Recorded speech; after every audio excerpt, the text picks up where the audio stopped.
செல்வம் நெஞ்சில் வந்து தங்கும் வீடு.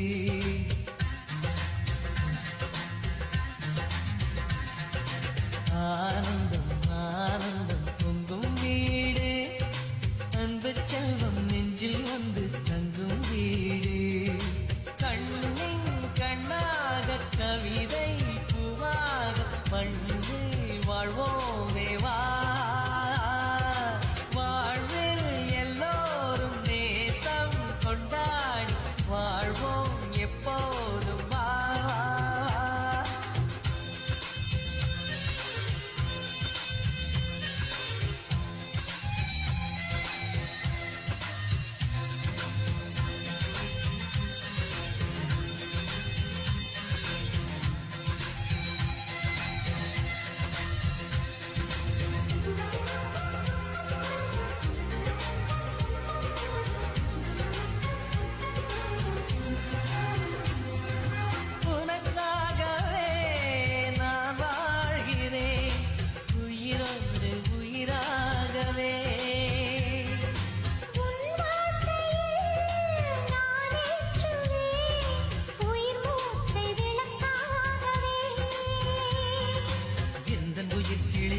கரத்தினை பூவாய் சிரிக்கிறதே.